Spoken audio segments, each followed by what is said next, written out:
Welcome, everyone, back to the School of Greatness podcast. We've got Jon Chu in the house. What's going on, my man? Good to see you, brother. Good to be here. We met, I think, 3 years ago, 2 or 3 years ago, at Yael's house. Yes. Is that where we originally met? I think so. That might have been. We might have been in.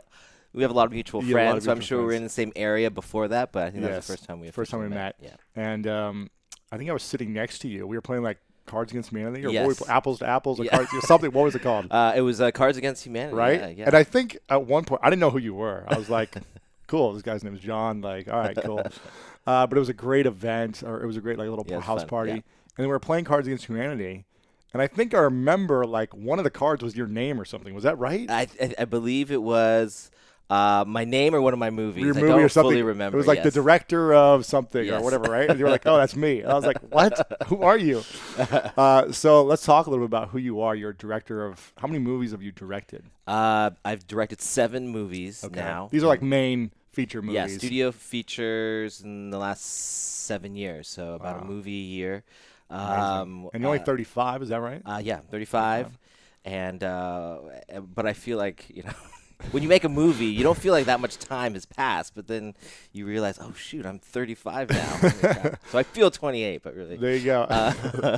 But no, I've been 7 movies, different genres, from documentaries to, like the Justin Bieber movie to the Step Up dance movies to G.I. Joe action films.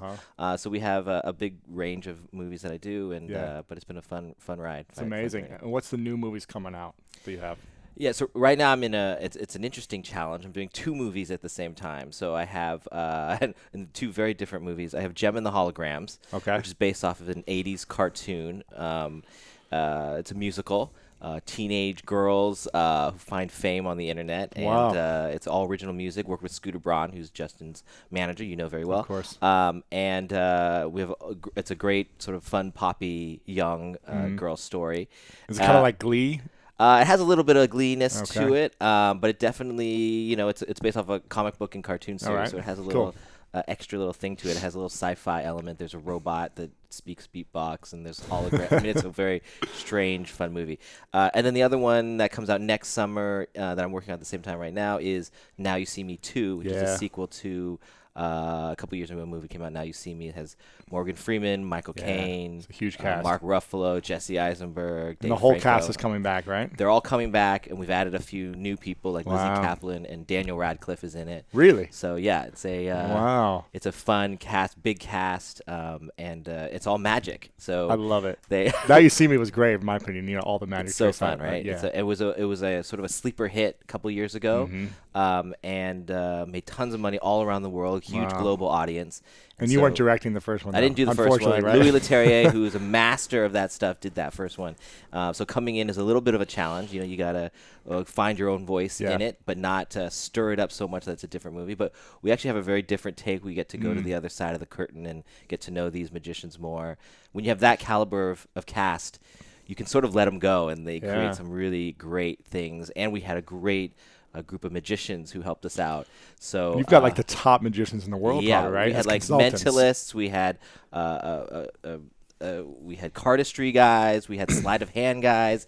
We're all like around a table creating magic tricks of how these magicians can escape this, this magic trap, and it's a fun environment to be around. So everyone's learning magic all the time. So it's a fun. And so a lot of these guys, the professionals, are they coming in and actually doing the tricks on film? Is it their hands that are like flipping the, throwing the cards, or doing like the crazy? We try not to do that, actually. Really? We these actors are so involved in their craft that they want to learn how to throw cards. So Dave Franco got so good at throwing cards, and Jesse Eisenberg and Mark Ruffalo, they wanted to like get in there. Woody Harrelson, who learned mentalism and can go into any like place and do some of these. He can actually do it. Yeah, he can actually do it. It's pretty amazing. Holy cow. Of course, some of the more super skilled stuff. Yeah. It's a movie, so we try to do some of those things. But making a magic movie is tough because you want to show the audience that you're not faking anything. That this is like, so you can't cut around stuff. You can't do camera tricks. tricks. So we try to do everything as practical as possible. Wow. And so you'll see that in the movie. You'll feel that in the movie. Even if you don't fully notice it, I think when you go back and watch the movie, you'll realize we actually did these tricks. Interesting. Yeah. I love it. Yeah. So you went to USC, correct? Yeah. Film school? I went to USC right? Film School. Yep, right down the street. Now, yeah, you can actually see it down here, Yeah, right? You can see it in my window. On a good day, on a good day, it's a little hazy. hazy. I see a little bit. It's my dorm room, right? There you go. And I read online that you know, Steven Spielberg, he found one of your videos or one of your movies. Is that right? Yeah, it was a very interesting period of time. It was in school. I'd done a couple shorts. I got some attention, but you know, you're in school. This is 2001. Yeah. So there was no YouTube, so nothing could go sort of viral online. But so you had to go hustle around the different. You had to hustle around a little bit. But I'd done a short film that was a musical. About the secret life of mothers. It was a very strange. You love musicals. I don't know why. I'm not a dancer myself. I don't sing. A few drinks maybe I'll do that. I'll get up on the karaoke bar, but that's about it. But I love dancers and I love singers. I love being around them, and they were all my friends. So they're the only ones who would help me out when I had the camera. So I somehow fell into that world, and I love it. But so I made a short film, and it got around town, and you could only get like a VHS or DVD copy of it. And somehow, I didn't send it to Steven Spielberg. I didn't look for that. It somehow ended up on his desk, and I just one day got a call from my agent who said, rumor has it that Steven Spielberg has seen your short, and I don't know what it means. This was a Friday night. He's like, I don't know what it means, but just know that wow. you heard that. We're not sure if it's true or not. I was like, okay. But of course, all weekend long, I'm thinking about what does that even mean? How does that?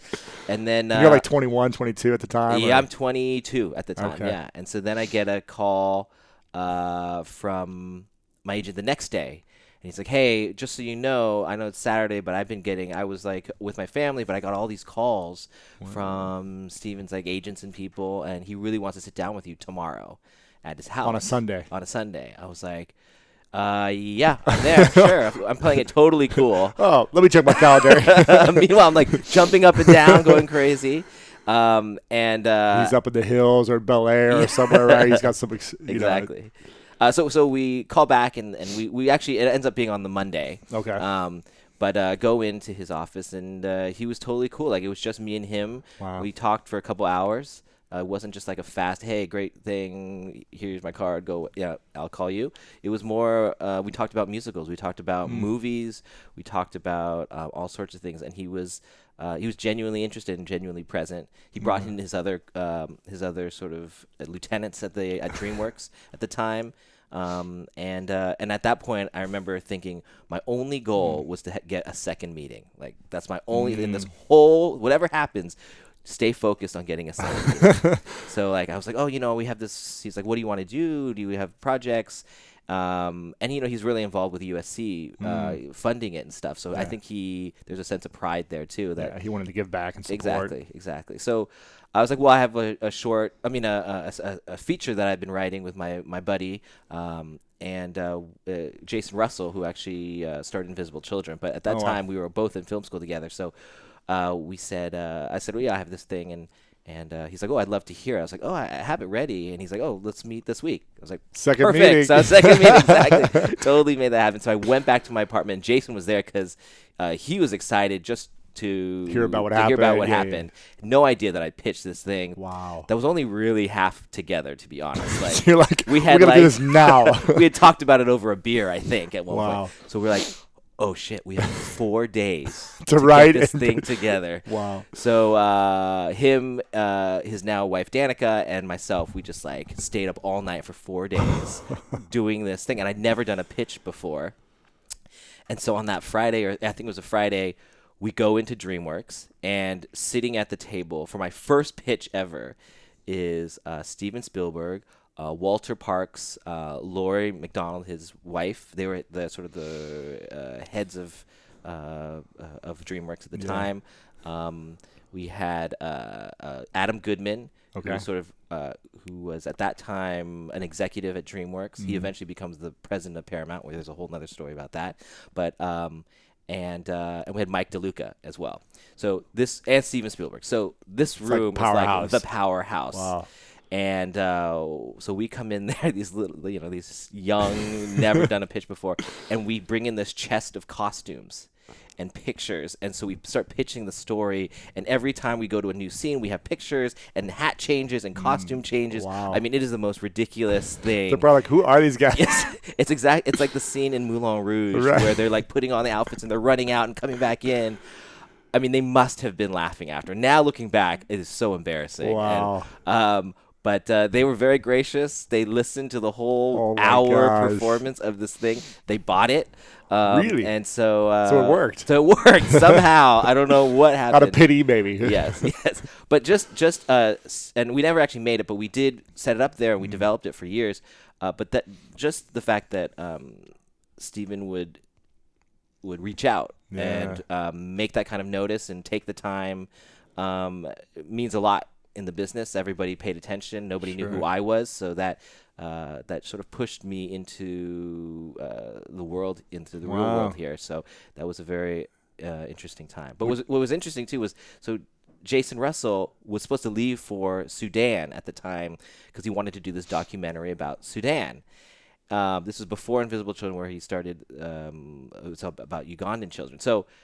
I was like, why are you leaving right now? We just pitched to Steven Spielberg. He's like, I am meant to go right now. I know. I'm like, he's like, I went to film school. Obviously, this is our dream. But I'm like, I feel like I need to do this trip. Yeah. I feel called. And I was like, okay, bro, but this is the whole, like, you go to film school to get this opportunity. To get Steven Spielberg to be on your team. Yeah. Totally didn't understand him leaving. But he left. He's like, just keep me updated. And while he's there, I call him when our deal closes. I'm like, dude, we got it. We're doing this. I was like, come back.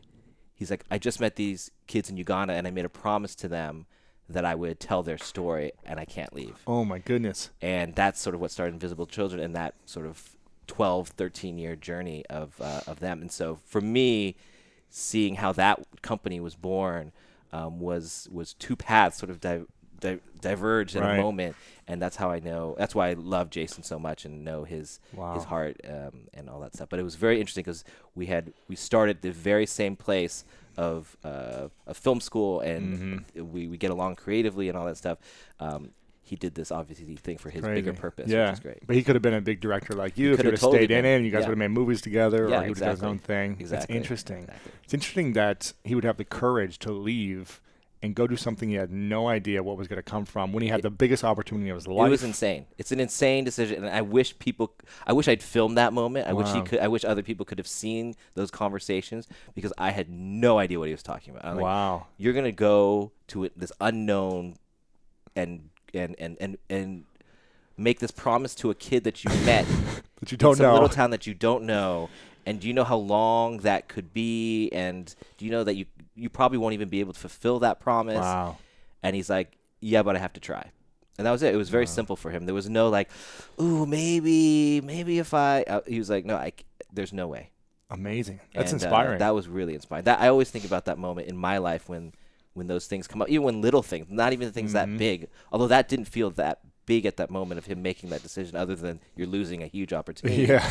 But you realize those little choices, the way you see the world or the way you see your path, can affect your whole life. And so I always think about how brave he was to do that. That's cool. Do you think that you'd be where you're at now if you didn't have that opportunity with Spielberg then? You'd be making features and doing everything you've done, or was that kind of the catalyst that really... It definitely was the catalyst to get me into the studio world. I don't doubt that I wouldn't be making movies. Maybe it wouldn't be movies. Maybe it would be TV shows. Maybe it would be wedding videos. Maybe it would be whatever. But since I was in third grade, I've always made movies on my own. Yeah. And that I know for a fact, whether getting paid for it or not, I would always do that, and I will always do that in the future. Yeah. My movies may all bomb, and I may never get another movie in Hollywood ever again, but I know I'll still be making stuff. Right. That's just in my nature, and that's just what I'm doing. And everything I read online that your parents, you grew up in San Francisco area, right? Yeah, Palo Alto. And your parents would give you the camera to like film going on vacation or whatever, but you decided to like make movies instead of filming like the moments that you're supposed to film, right? Yes. Yeah, I mean, when you give a kid a camera, what are you supposed to do? I'm just bored on these vacations. Right. They were so great. They came from China. My mom came from Taiwan into the Bay Area. They didn't know a word of English. Wow. and they wanted to give everything to the kids. So they met in the Bay Area, but they started a little restaurant. It's been there for 46 years now. It's like a famous restaurant now, right? Yeah, it's been there for so long. What's it called? It's called Chef Chu's. It's in Los Altos, which is next to Stanford. And so at the center of the Silicon Valley before it was called the Silicon Valley, and they grew with the neighborhood, and we got the benefit of growing with that neighborhood as well, being in that environment where the engineer was celebrated. Nobody was rich and famous. It was just about like, what are you making and how is that changing the world, or how is that affecting how we live? And there were crazy ideas from people riding around in electric cars in the 90s to people bringing in software. You could see them working at lunch, right, at their desk. And I got the benefit of having, they would find out, oh, Chef Chu's son likes to make these home videos. We have this computer that we're working on now that can do like dissolves and interesting things with video. And so they would bring in their beta computers, and Adobe would bring in their software, all like testing mode, all beta mode, with no manuals, and they would give it to my dad to give to me. And you'd be like editing videos on there. Literally, I would just have to sit there and be like, how do I do this? And figure it out. So I was ahead by a lot in those times, and that was, you're sort of grown by your community. That was definitely something that was very rare and weird. And looking back, I just was very lucky to be in that environment at the time. But they gave, my parents were always giving to the kids. I'm the youngest of 5 kids. And they said they never let us work at the restaurant. Really? They always said they didn't want us to get used to fast cash. They were like, do everything we couldn't do first. Like, go after the things that you won't be able to do later one day, possibly. Just, like, explore. And so they put us in music classes, dance classes. I did animation school. I did theater. We did sports camps. We traveled. So every year we would travel as well. And that's where where I got the video camera at first. Amazing. And then would make little mini movies with my brothers and sisters who didn't really want to be in the movies. You're like, we're doing this. Yeah. And I had a lot of toys. So I am convinced that my toy collection, I get passed down all the toys from my brothers and sisters. Yeah. And I would figure out ways to convince my parents to get me that extra special toy. And I'd have week-long adventures in my backyard. Wow. And I'm convinced that that's where I actually learned filmmaking and storytelling. Amazing. What is it about film that you love the most? Is it the idea creation of, I've got this idea for a great story? Is it the actual filming? Is it working with the cast and the crew? Is it the post-production? Is it when it's finally out there and you get the reaction of the 13-year-old girls who are watching Justin Bieber movies screaming, crying next to you in the movie theater? You're like, how did I create something where people are crying their eyes out, Yes. Something, before you answer that, I watched the Never Say Never movie 3 or 4 times, and every time I cried, man. Nice. During the grandparents section, I was like, this is unbelievable what this kid has gone through. You should have seen me behind the camera. I was also crying. It's like shaking. You're like, ah. Yeah, luckily I wasn't holding the camera. But no, those moments are really genuine in that. And I genuinely grew to love the kid because I can't call him the kid anymore. Right. The man, Justin Bieber, because I didn't know that too much going into that movie. But I wanted to make the movie about someone who didn't know anything about him and learning step by step who this person is. You see this person on YouTube and they come across as, oh, there's just a pop star. But then when you actually go back, you see he's a boy that has extreme talent, and you recognize that boy as someone that either you know or that you were, and you follow him on his journey. And I think that was the inspirational part for me. It's a fairy tale in a way, and it's actually happening in real time. It was unbelievable. I mean, the storytelling, I guess you weren't really telling the story. You were just sharing the story of it. Was just incredible. I mean, the way you put that movie must have hit some big records too, right? Did it sell extremely well? Yeah, it did super well. Made $100 million worldwide, and for something that was supposed to be just a concert movie, we were like, well, let's make a real documentary about this kid's life. Let's make a biography, but the music not just be concert songs, but actually be a musical documentary. So when words aren't enough, the music helps tell that story. We recontextualize his music that sounds like, oh, that's just about first love. No. It's actually about him, falling in love with the business at that time when he came into LA, or that's about the deal that he made with whatever. So that was really fun to flip his music and say, how would you use that in a musical about his life? And that's how we sort of formatted. Would you say, what was the big movie you did before that? And I want to get back to, you answered the question in a second, but what was the big movie you did before that? Right before that, I'd done 2 Step Up movies. So I'd done Step Up to the Streets and Step Up 3D. Okay. And so because of my 3D efforts on Step Up, they knew they wanted to do the Justin thing in 3D. So Adam Goodman, who I had met at that original meeting with Steven, had at that point, this was like 4 or 5 years later, maybe 6 years later, become the president of Paramount. And so he had this on his desk, and he had known, and we had always talked about doing a project. We never actually got there, actually making the project. So he called me and said, hey, I have we always wanted to work together. I want to bring you over to Paramount, but I have this project first that I need help on. And he's like, it has to come out in like 6 or 7 months. He's like, I have no idea what to do with it. And it's in 3D. So have you ever heard of this guy, Justin Bieber? And I was like, I don't know. He's like, that song Baby. I was like, oh yeah, that Baby song. Okay. And so then I went home and I started watching YouTube videos. I just wanted to get a sense of who. First, I was like, I don't do concert movies. I don't know what I would do with this. So then I go home and I start watching the YouTube videos, and you can actually go to his first video he ever posted, and you can go to the first comment of the first video ever posted. You can go to the second comment, you can go to the third comment, and in real time you can read how this thing unfolded. You can go to that second video, that fourth video, and you can go to those comments, and you're literally tracking this, and it's like you're going back in time. Wow. And I thought that was so surreal to experience the story in that way. I was like, if we can bring this type of thing into a movie, I thought that was really interesting. You guys did a brilliant job with that too. In the introduction, I remember like seeing the comments showing up and the views, or the views going up. It was really That's actually cool. how I first saw him, because they sent me an email with the link. So I remembered, they didn't send me to. It was my friend actually. It was probably like 6 months prior, and I had forgotten about this. But when I was making the movie, I remembered that I got an email saying, hey, check this kid out. You always get emails of like, check this cat out, like check out the sneezing panda. And then sneezing panda. And I remember getting this email and then clicking it and be like, oh, it's another person singing on YouTube. And then all of a sudden watching the whole thing and being like, whoa, this kid is amazing. Yeah.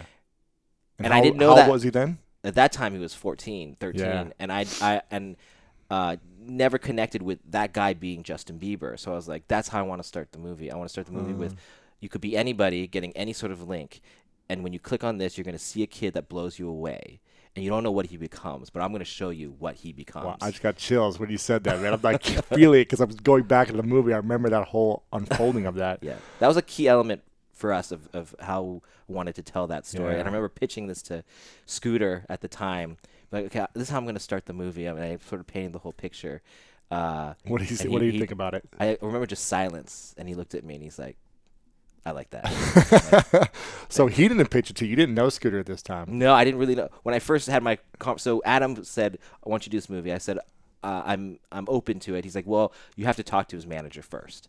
I was like, okay. He's like, he's this like 25-year-old kid, dude. Right. I'm like, wait, I'm older than him. Wow. This is going to be really weird. So I called Scooter called me, and we got on the phone, and he was like, I just want to say that, you've done some, because the Step Up movies were distributed by Disney. He's like, you've done a bunch of Disney stuff. I just want to tell you that I don't think Justin's a Disney person, and this is not a Disney-type movie, so I'm not quite sure you're the right person. Wow.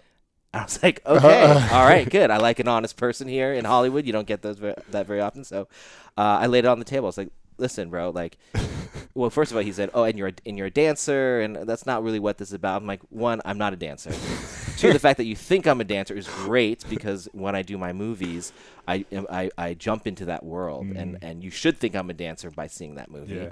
Yeah. And I'm like, I totally understand that, but most of my movies, whether it's dance or music or action, they're fairy tales. They're actually just sort of these parables and fairy tales that use these things as our language. And so in this one, this would be music. And so I pitched him sort of this concept of, I want to tell the story with the musical documentary part of it. And by the end of the conversation, it was like an hour and a half conversation, he's like, all right, you're the man. That was it. And we became like best friends since then, and introduced him to his wife. Wow, you did. Yeah, I did. You introduced him to Yale. Yeah. Wow. So how did that happen? Because he told me like saw her on Twitter one day or something. Yeah, and, like, he saw her. She had tweeted me something. Then he called me. Was like, "Who's that?" Shut up. I was like, "Oh, she's coming into town. You should meet her." And it didn't work out at that point. We were doing Justin's tour for Believe at the point. The timing didn't work out. But then the next time he called me, she was in town and she was looking for a house because she was moving to L.A. And then I got a call from Scooter. He's like, "I think I just saw that girl from Twitter." He's like hard stalking her. Yeah. I'm like, "Bro, you've got to meet." He's like, "I'm leaving town tomorrow. You got to meet today." And so I email them both and say, it's hard to find great people in LA. I mean, I have these emails. It's really funny. And I said, "You guys got to meet, and you got to do it today." And because they were leaving, he was leaving tomorrow. Yeah, he was leaving the next day. And then I sort of left it at that. I was like, "Oh, I'm getting off this chain, so I don't want to know." And then like 2 weeks later, I get a call from Scooter. I don't call again. I just leave it at who knows what happens. Everyone's very busy. Sure. Then he calls me and he's like, "Hey, I'm in Paris." I'm like, "Great." He's like, "Someone wants to talk to you." Shut up. And I'm like, "Oh, it's still 2 going." weeks ago. You're on a vacation. So that's sort of how it all unfolded. Wow, that's crazy. Yeah, it's nuts. That's unbelievable. Okay, so I want to get back to the original question, Yes. what I asked before we went on this tangent. Yes. What's your favorite part about making a film? And do you call it a film or a movie? What's the technical term? It could go either way. A flick? I say film, I say movie. It doesn't really matter. I think even in our conversation leading up to this question, I think what I originally thought intellectually, you're like, I love making movies to tell the thing that's in my heart. And of course, every movie, you have to find that what you want to say in this. It's a very rare opportunity to have the microphone, as you know.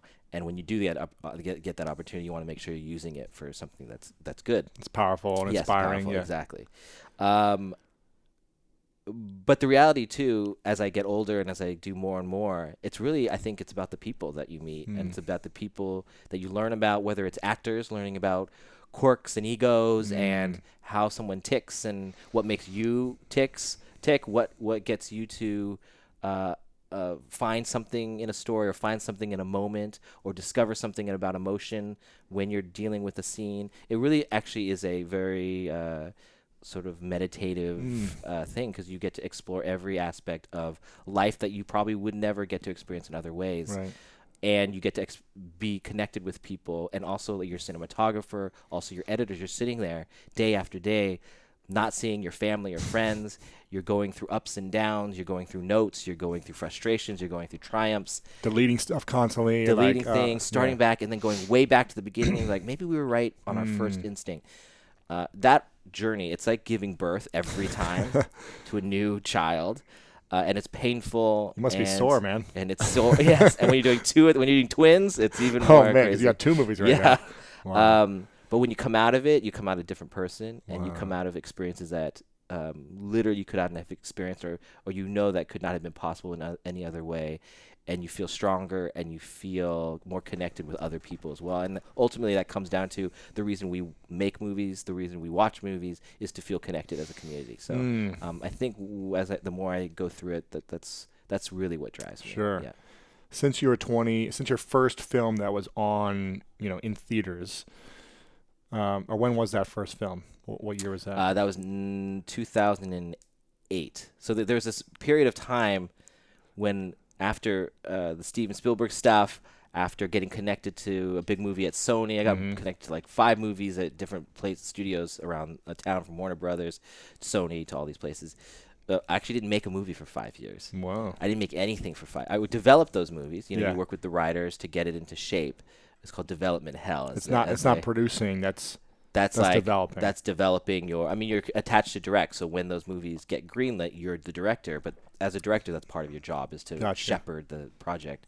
But you can shepherd something for 10 years. You can shepherd something for 11 years and never go out. Oh my goodness. So those 5 years as a 22-year-old kid coming into this world and sort of coming in with a bang, and then actually not making movies half for 5 a years. decade, and every year goes by, you're like, no, this next year we're almost there, we're like so close on this project. You're like questioning and doubting yourself. Absolutely. You're like, people are questioning you. People are like, oh yeah, that's that kid that 5 years ago did something but hasn't done squat or whatever. Wow. So you feel that pressure, you feel that I went through a lot going through there, but I survived, and you persevere through that. You have, great friends and great family who are there to keep you on your feet during that point. And so my first movie was, what happened was I got a script, and it was a direct-to-DVD movie. It was a direct-to-DVD movie sequel to a dance movie, and I said no. I was like, I don't do direct-to-DVD. But you hadn't even done a movie I haven't yet. done a movie yet. For some reason, I thought. So then I called my mom, and she's like, "When did you become a snob?" Oh. And I was like, "What do you mean?" Yeah, I know. It was a wake up call. And she said, "You say you're a storyteller, but storytellers can tell it in a commercial, a TV show, in a movie, a direct-to-DVD. Like, it doesn't matter if you're true, and you've never had the chance to even show yourself. You're like an NBA player that got recruited on a team, but you've been sitting on the bench. So here's your 2 minutes. You're not even in the D League yet. Exactly. And this maybe is the D League, and you got 2 minutes. Like, go show what you can do. Prove it." Wow. And I realized, like, yeah, she's right. This is, I'm going to make the best damn direct-to-DVD dance movie sequel ever. Yes. So we went in there and said, the script sucks, but we're going to change all this, all this. The studio, which was Summit, Disney had distributed the feature, but Summit was doing just the direct-to-DVD. They said, yes, go ahead and do that. 2 weeks later, got a call from Disney. Oren Aviv over there said, we want to hear. We heard that Jon was attached to that. We want to hear now what that version is. So we go in and pitch. 20 minutes later, he says, "We have a slot in February for you. It's going to be a feature, and your budget went from $5 million to 20. Wow. And he's like, as long as you can deliver it in 8 or 9 months. And I didn't know how long it takes to make a real movie. I said, yeah, of course. And so we were like in production 2 months later. After waiting all those years, we were now starting with no script, and I had to shoot in like 2 months and deliver a movie in those 8 months. But that's how I got my first movie, and it made over $150 million worldwide and all that stuff. So it worked out very well. This is Step Up 2, or is it? It was Step Up 2, The Streets, yeah. $100 million worldwide. $150 million worldwide. What's a good movie make right now these days? Like, is $100 million, is that a grade? Is like the top 10%? Well, it depends what your budget is. Our movie was $20 million. So when you multiply that much, that's pretty good, that's pretty good. Yeah, there's some marketing costs and things in there, but beyond that, and we multiplied our thing by a lot. So it's not bad. So it's good, and we made. I think they made like 5 more Step Up movies since then. So I think that was amazing. So you took a chance and it paid off. It sounds like good. And I got to show off what I did, but also learn. Yeah, and it was a great platform to learn how to make a studio movie, because when you make studio movies, there's other agendas. You've got to deal with a studio. You've got to deal with marketing. You've got to deal with all the things that come with it. Right. Because you have a responsibility too. They're putting millions and millions of dollars. Which the biggest thing I had done was like $15,000. So you actually learn how to work with a crew, a bigger crew that you can't do everything for. Before I was like editing and doing the sound and doing the thing, but now you're directing. At that point, else. you've got to just sort of like. Trust and learn how to communicate actually better. Wow. Yeah. What would you say is the movie that you grew the most during that you were producing or directing? And what movie was that? Well, every movie's very different. The reason I take movies is usually some sort of thing that I've never done before.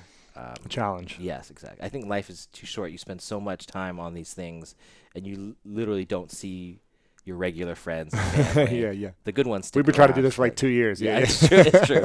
And you get sucked into this weird world, and so you want to make sure that it means something to you ultimately. Not just to make money or not just whatever, to make money. I mean, some people can do that. Every filmmaker, again, has their own journey, whether they want to make those 5 films and that's it, or they want to say that one thing and that's it, or they never want to touch a studio movie. Studio movies are not for everybody. But for me, I grew up in an environment where movies were a celebration. Movies were where we'd all go to the movies and get scared or laugh or feel something that we wanted to get out of our system. So I love the community of going to watch a movie. Yeah. When people would boo at the screen or cheer at the hero. Yeah. So those are the type of movies I love and I love to create. And so each movie I take is usually something crazy. So like Step Up to the Streets, that was really to prove myself. And I knew dancers, so that was fun to go do and learn the language of dance more than I had known, especially street dance, which I wasn't as familiar with. met a bunch of great people. Step Up 3D, we shot in New York, so that was like a dream for any filmmaker to shoot in New York. And I had met a bunch of This is actually dancers. in New York, not a Paramount no, fake this New is York. Like on the streets in New York.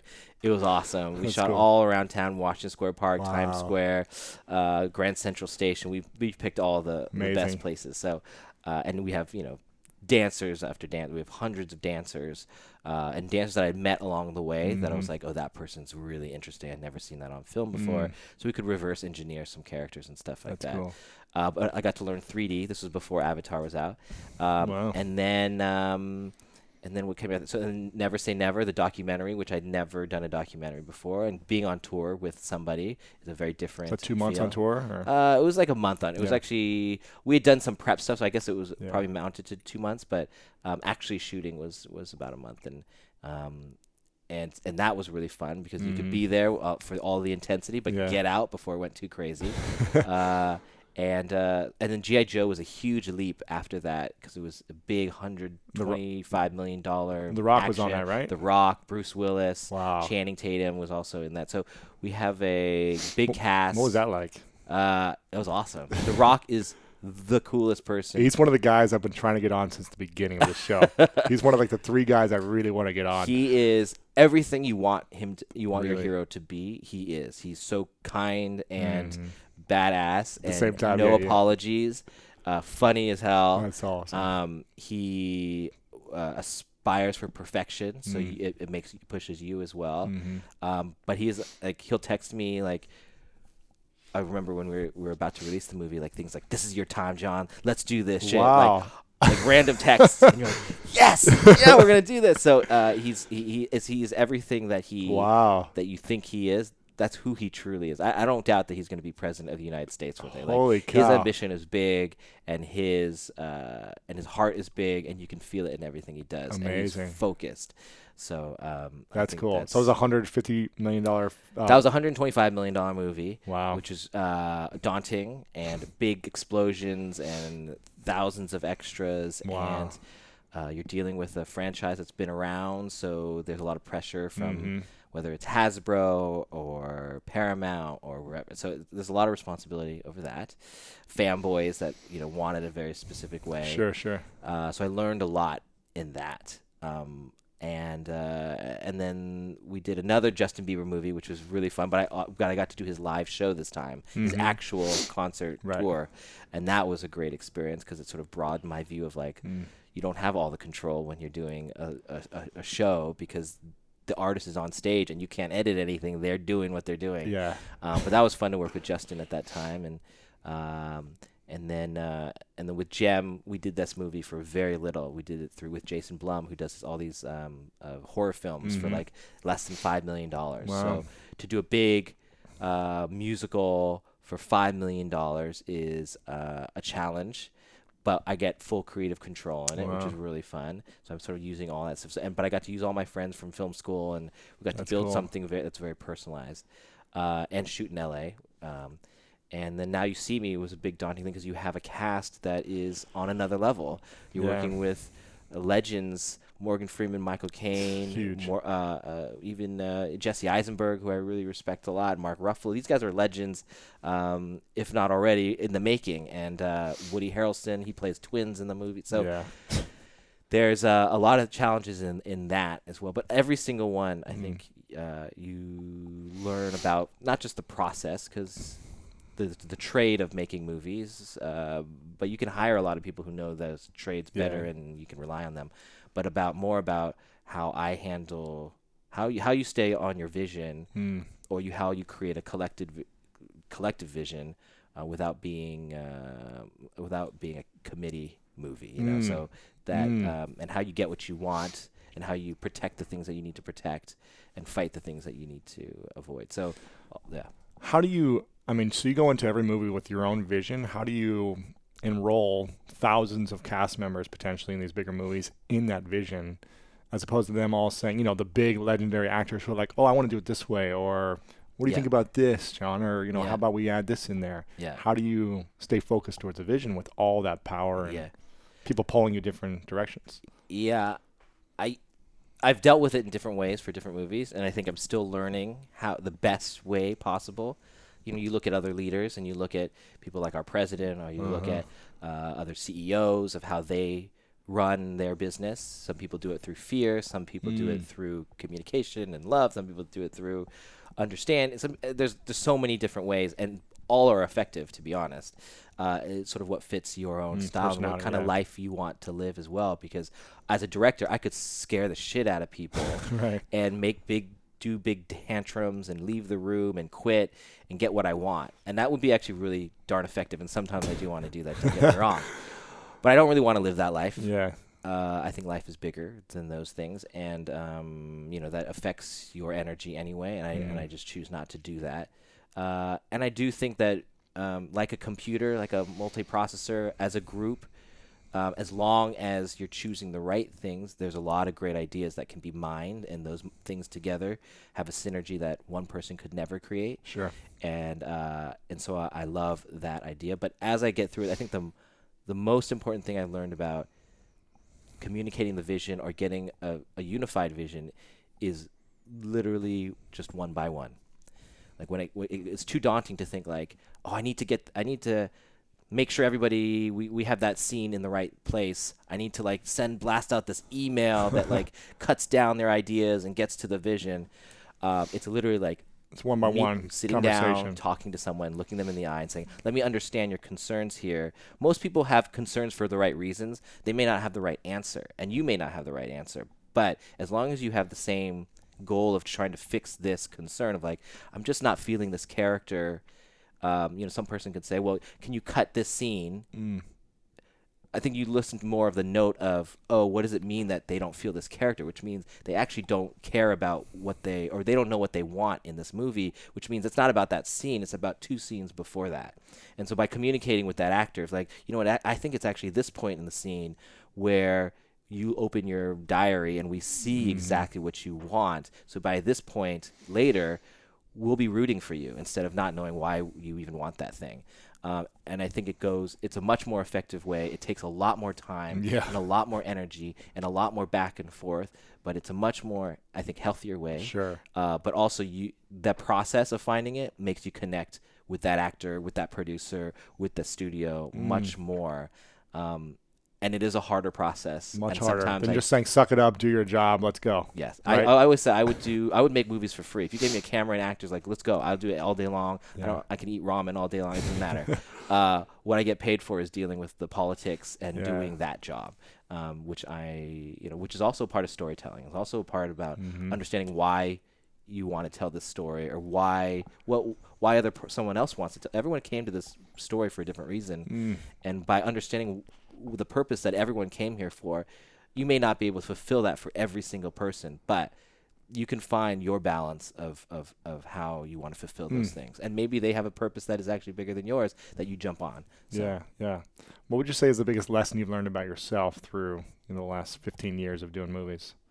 The most important lesson you've learned? That I learned about myself? Gosh, there's so many things. Every movie you probably learn 20 new things about yourself. Yes, but I think the one that has allowed me to survive the most is that I have really great family and friends. And I don't know why that happened. I don't know. I didn't purposely do that. I'm attracted to really great, good people. And for some reason, they believe in me. And for some reason, when I am not as good of a friend, sometimes they're still there for me. Wow. And for some reason, when things are down, they know suddenly, randomly to call and to just keep me going, because those are the only people who really count when you're, at your deathbed and and you've wrapped up your life here. And you don't appreciate your friends and your family all the time, or how lucky you are to have those people. But I think there's no way I could be doing what I'm doing without those people having to help me in that. And I've relied on that actually now much more, and I can count on that more. Where I sort of before was like, I don't need it. I'm good. You can do it on your own. Yeah. What would you say you're most grateful for recently in your life? I'm always grateful for. I'm always grateful for, like I said, friends and family. Like I think that is the most powerful thing. You can have all the money in the world, you can have all the support in the world, but that is what keeps you up. But recently, I think I'm grateful that I get the opportunity to do what I love. Like, as someone was like, "Aren't you going to take a vacation? Like, you've done a movie every year.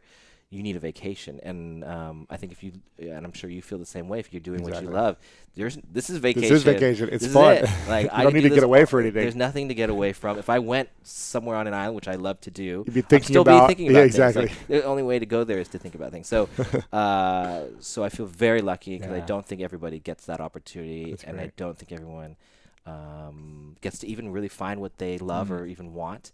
I was lucky when I was a kid. To somehow fall upon the thing that I would love and that would give me a voice, because I was sometimes a shy kid. Most of the time a shy kid in front of public people. In my home, I was probably really annoying. But I didn't have a voice. I liked to draw, wasn't the best drawer. I loved to be on stage, but wasn't great at being on stage. I loved to animate stuff, wasn't great at that. Like to play songs, wasn't great at playing those songs. But film, I understood those things, which could help my films. But that's what I could speak, and that's, to me, what saved my life and gave me a voice. And I feel very lucky that I found that in third grade. Amazing. I never doubted it. Amazing. So, what's the movie that you've been inspired by the most that you wish you'd been like, man, that'd have been a great story to tell? Like, what's the movie that you're like, man, you could watch over and over? Well, Goodfellas I watch a lot before making a movie, because I feel like